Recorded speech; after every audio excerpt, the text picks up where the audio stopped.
नमस्कार, आप देख रहे हैं अपना उत्तराखंड। मैं हूं आपके साथ मेनका चौधरी। और अब पहाड़ से खबर। पहाड़ पर बड़ा खतरा मंडरा रहा है। उत्तराखंड के ऊंचाई वाले इलाकों में एवलांच का अलर्ट जारी किया गया है। ऊंचाई वाले इलाकों में बर्फीला तूफान आ सकता है और इसके लिए मौसम विभाग ने अलर्ट जारी कर दिया। चमोली, पिथौरागढ़, रुद्रप्रयाग और उत्तरकाशी के लिए यह अलर्ट जारी किया गया है। 3000 मीटर से ऊंचाई वाले इलाकों में बर्फीला तूफान आ सकता है, जिसमें लो डेंजर लेवल के एवलांच की संभावना जताई जा रही है, आशंका जताई जा रही है, जिसके बाद अलर्ट जारी किया गया। ऊंचाई वाले इलाकों में बर्फीले इलाकों में रहने वाले लोगों को सावधान कर दिया गया है। प्रशासन को भी अलर्ट किया गया है। साथ ही बचाव और राहत टीमों को भी अलर्ट पर रहने को कहा गया है।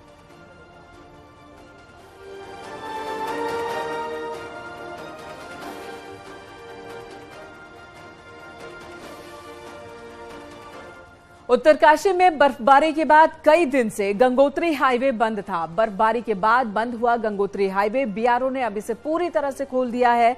बॉर्डर क्षेत्र में जाने वाली सड़कों से भी बीआरओ ने बर्फ हटा दी है। वहीं गंगोत्री हाईवे पर फिसलन को देखते हुए आपदा प्रबंधन विभाग ने सैलानियों से अपील की है कि गंगोत्री हाईवे पर फिसलन को देखते हुए वो सावधानी बरतें। ऊंचाई वाले क्षेत्र में गंगोत्री और यमुनोत्री राष्ट्रीय राजमार्ग अवरुद्ध हो जाते हैं लास्ट वाले पॉइंट पे, यहाँ गंगोत्री सूची से ऊपर, तो उसमें भी यातायात सुचारू है। लेकिन उसमें ये सलाह दी जाती है कि उसमें फिसलन रहती है, तो 4x4 वाहन ही प्रेफर किए जाते हैं, जिसमें खतरा न बना रहे। और सावधानीपूर्वक जाने के लिए आपके माध्यम से भी ये सूचना दी जाती है।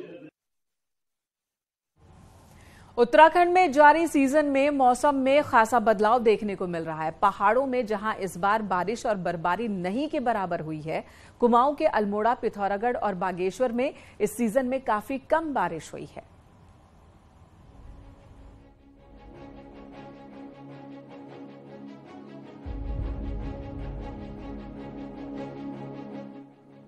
उत्तराखंड के पहाड़ी इलाकों में मौसम का मिजाज साल दर साल बदलता जा रहा है।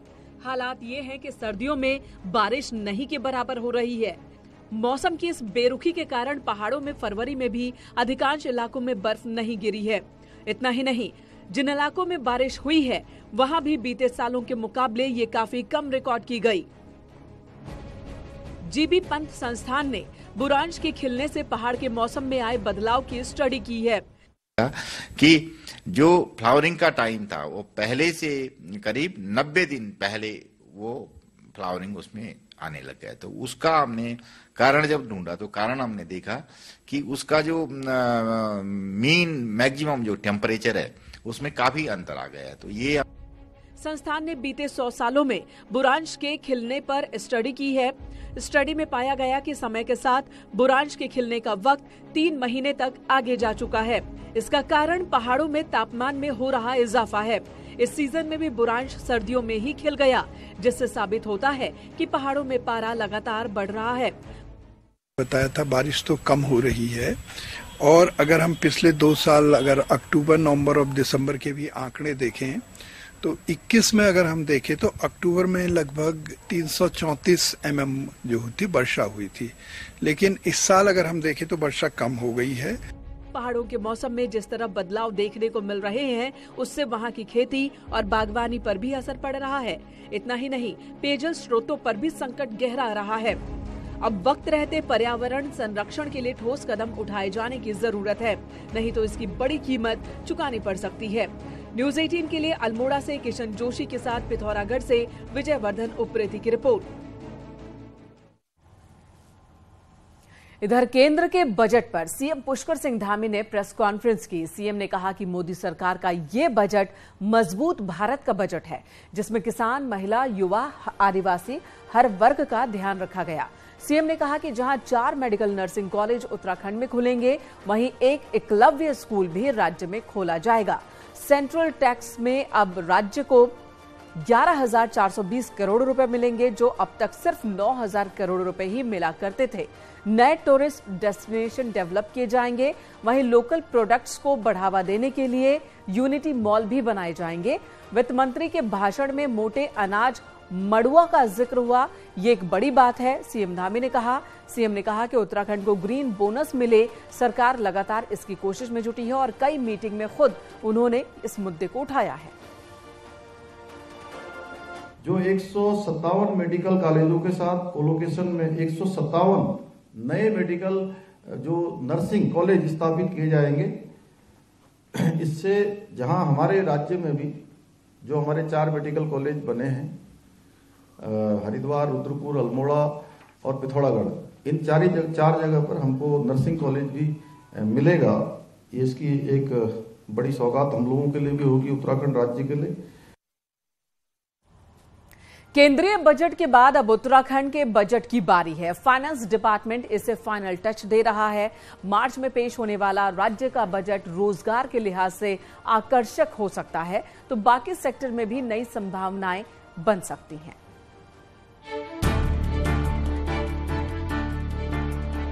केंद्रीय बजट पेश होने के बाद अब राज्य का फाइनेंस डिपार्टमेंट उत्तराखंड के लिहाज से इसकी समीक्षा में जुटा है। समीक्षा इस बात की हो रही है कि वो कौन सी प्रमुख योजनाएं हैं जिनमें भारत सरकार से निवेश मिलने की संभावना है। उन योजनाओं को भी टटोला जा रहा है जो मुख्य तौर पर केंद्र की संचालित की जाएंगी, लेकिन राज्य सरकार को उसमें अंशदान देना होगा। फाइनेंस डिपार्टमेंट की माने तो केंद्रीय बजट के मुताबिक राज्य अपने बजट में एम्प्लॉयमेंट से लेकर horticulture, agriculture, skill development, tourism और इंफ्रास्ट्रक्चर के सेक्टर में कुछ आकर्षक देखने को मिल सकता है। और इस बार भी और अच्छा करेंगे, क्योंकि माननीय हमारे मुख्यमंत्री आदरणीय पुष्कर सिंह धामी जी के मार्गदर्शन में और आकर्षक बजट हम प्रस्तुत करने का काम करेंगे। और जब केंद्र में इतना सुंदर बजट आ सकता है तो आप स्वाभाविक रूप से हमारा बजट भी, हम तो चाहते हैं कि हमारा ये बजट भी आम जनता का बजट बने। अनुमान्यता भारत सरकार का बजट आने के बाद हम लोगों को किन किन योजनाओं में कितनी धनराशि रखनी आवश्यक है उसका एक अंदाजा मिल जाता है, और उस आधार पर अभी हम लोगों को बजट का हम लोग अंतिमीकरण दे देंगे।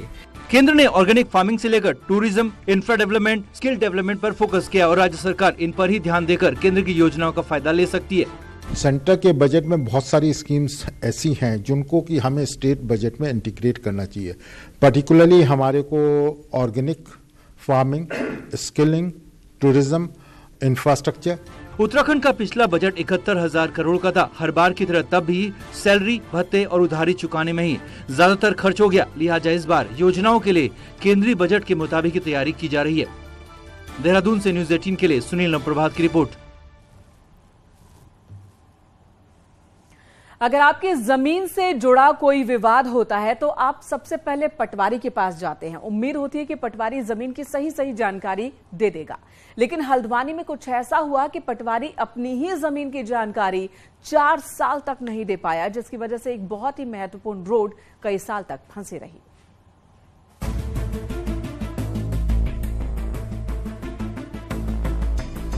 हल्द्वानी में 3 पानी से काठगोदाम को जोड़ने वाली ये रोड पिछले 4 सालों से इसी हालत में है।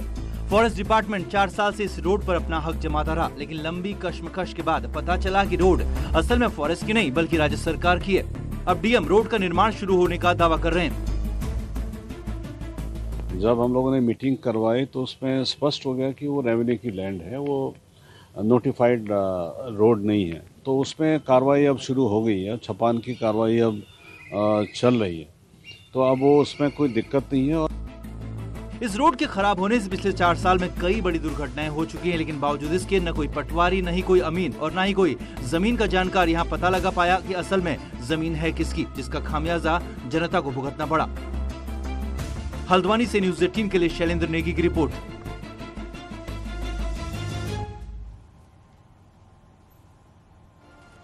काशीपुर पुलिस ने 5 अवैध तमंचे और 5 जिंदा कारतूस के साथ 3 युवकों को गिरफ्तार किया। पुलिस पूछताछ में इनका नाम जो सामने आया है वो फैजान खान, फहीम और असलम हैं, जिनमें से 2 बिजनौर के रहने वाले हैं और एक महाराष्ट्र से आकर गोंडा में रह रहा था।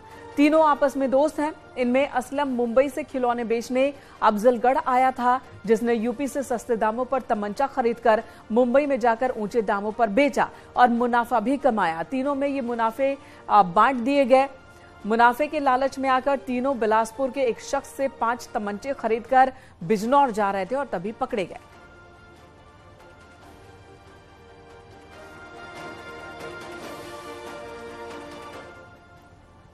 और अगली खबर जोशीमठ से, जहां पर अचानक ही 4 वार्डों में जल धाराएं सूख गई हैं। बताया जा रहा है कि जोशीमठ में भू धसाव का सबसे बड़ा कारण प्राकृतिक नालों का सूख जाना भी है और ऐसे में जब जमीनों में दरारें पड़ी तो जलधारा भी गायब हो गई। साथ ही बहता हुआ पानी भी अपनी दिशा बदल रहा है, जिससे लोगों को अब परेशानी भी हो रही है।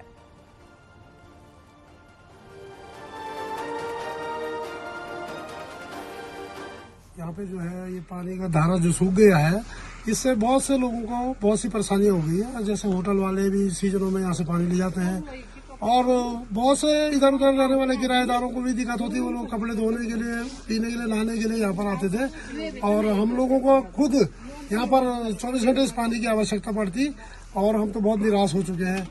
जी, क्या नाम है आपका?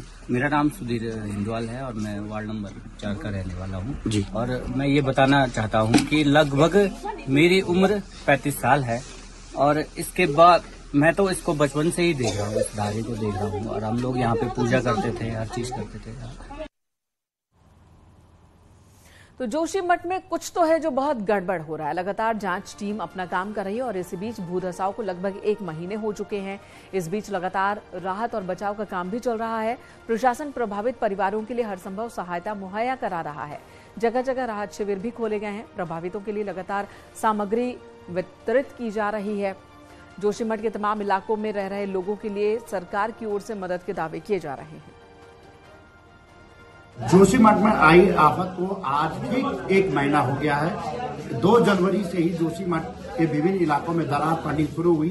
तब से लगातार प्रशासन लोगों को राहत पहुंचाने की कोशिश कर रहा था और इस समय हम देखिए यहाँ पे तहसील प्रशासन के द्वारा ये स्टोर बनाया गया है और ये पूरा सामान, इसमें राशन जैसे दाल है, चावल है, चीनी, आटा, ये इसमें पैक करके प्रभावित परिवारों को दिया जा रहा है और जो 253 लोग जो प्रभावित हैं उनके लिए हर संभव मदद पहुंचाने की कोशिश की जा रही है और गाड़ियों में भरकर इन्हें उन प्रभावित परिवारों तक पहुंचाने के लिए लगातार प्रशासन कार्रवाई कर रहा है। जिस तरीके से लगभग 1 महीना हो चुका है, धीरे धीरे अब हालात भी सुधर रहे हैं।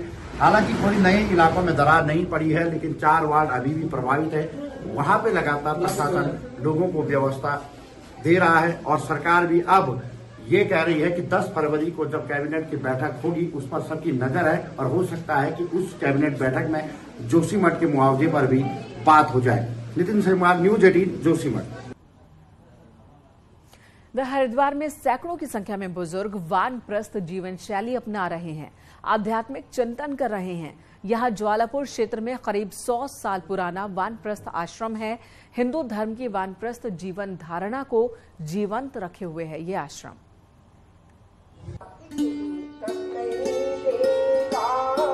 हिंदू दर्शन में ब्रह्मचर्य, गृहस्थ, वानप्रस्थ और संन्यास जीवन की 4 अवस्थाओं का वर्णन किया गया है।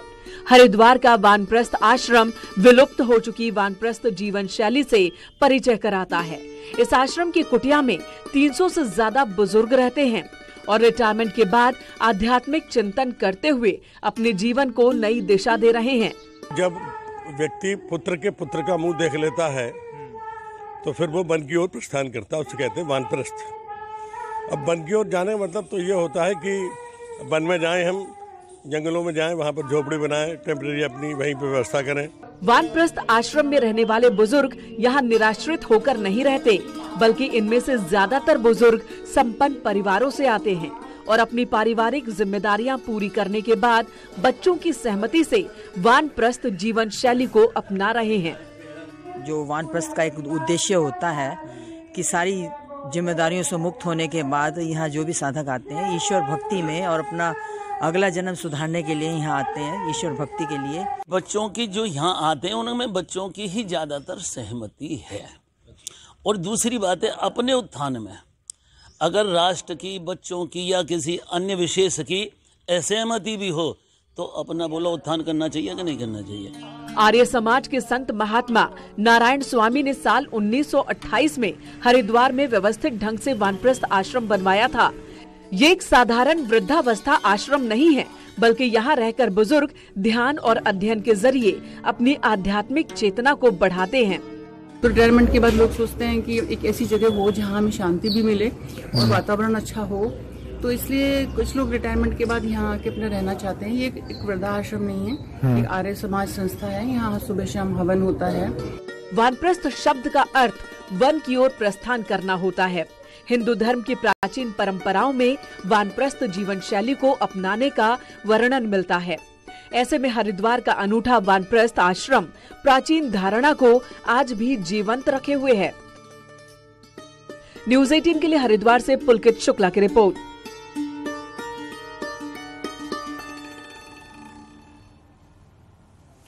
G20 शिखर सम्मेलन इस बार भारत में होना है, जिसे लेकर तैयारियां भी शुरू हो चुकी हैं। उत्तराखंड में भी G20 के तहत 2 कार्यक्रम आयोजित होने हैं।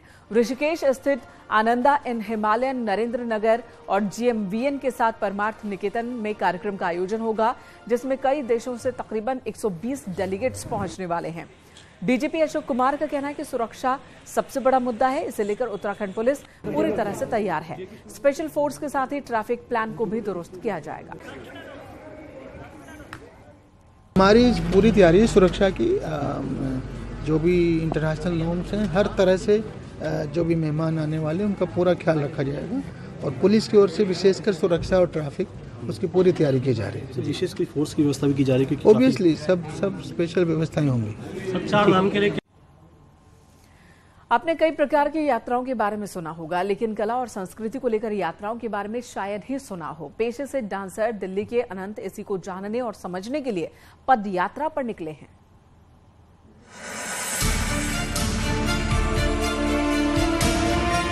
कंधे पर बैग टांगे, हाथ में एक डंडे के साथ दिल्ली के अनंत एक अद्भुत पैदल यात्रा पर निकल पड़े हैं।